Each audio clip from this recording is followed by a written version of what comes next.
The only sense of Sri Lanka that I knew was what my parents told me it was, what my grandparents told me it was, what I read in books. I always understood that I was neither this nor that. I was never going to be American.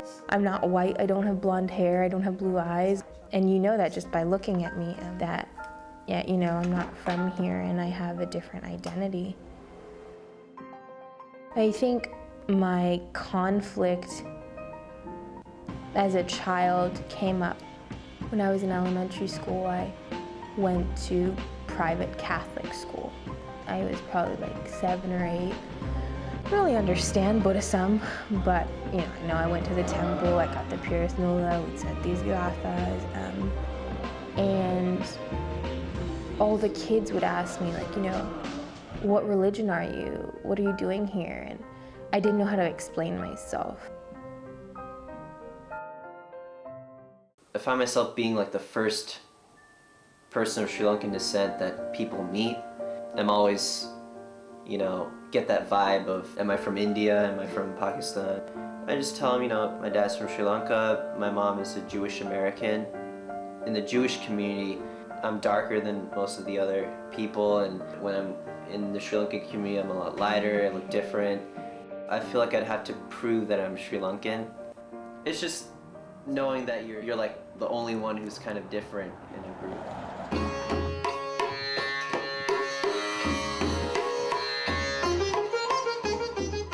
My dad wanted to be like most Sri Lankan parents and carry on their heritage through the Buddhist temple. Growing up, I attended both the Sunday schools of our Jewish synagogue and Buddhist temple.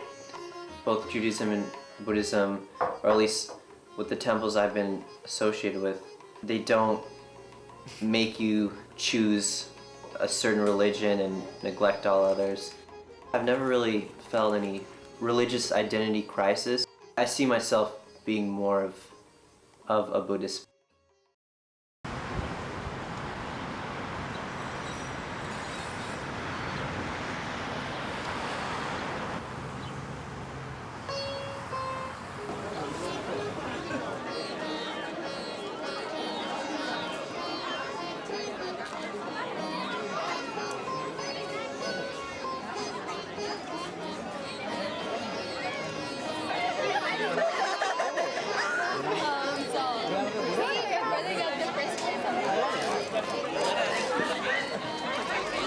There was never another place or another temple that I would rather go to than the Crenshaw one, because that's where I grew up. That's the temple I knew. Not just because I had childhood memories there, but also because of my grandparents investing so much of their time there. The earliest memories that come up are just sitting in front of the, you know, big golden Buddha that we have at Dharma Vijaya Buddhist Vihara, and interacting with the monks.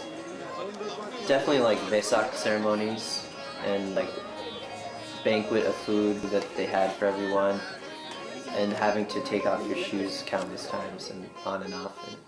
And I remember going to Sunday school and being with other children around my same age, Sinhala children, which was something that was kind of unusual because in most other settings, I was, you know, one of a kind.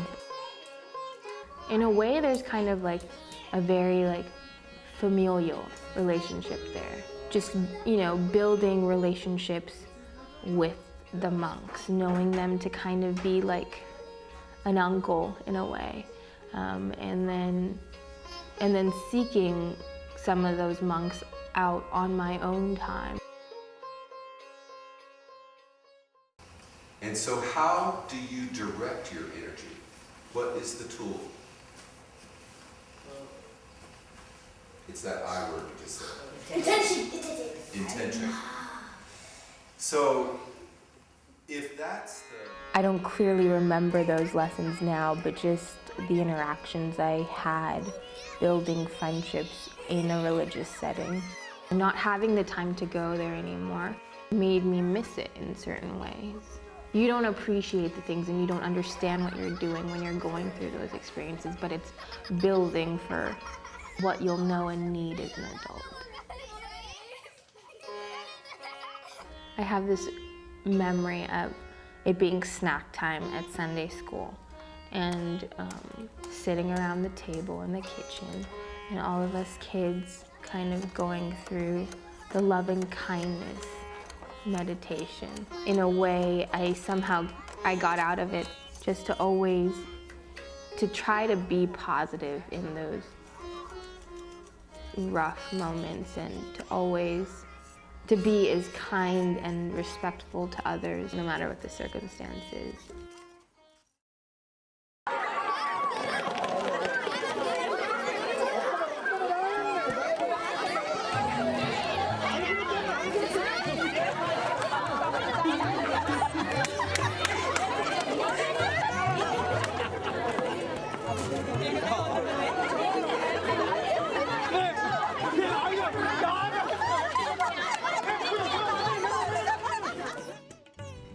I don't go just because my mother told me to go or because she's going. I go because I want to. I go on my own time. It isn't as often as it should be, but I still feel connected to it. That's why I seek it out. And that's why I don't want to go to any other place either. Honestly, when I go to the Buddhist temple, it's not really just a Buddhist temple. It's a Sri Lankan community Buddhist temple. You have events like danas, you have appreciation for when people pass away, that we just don't forget about them. It takes a village to raise a child. You get that feeling at the Buddhist temple.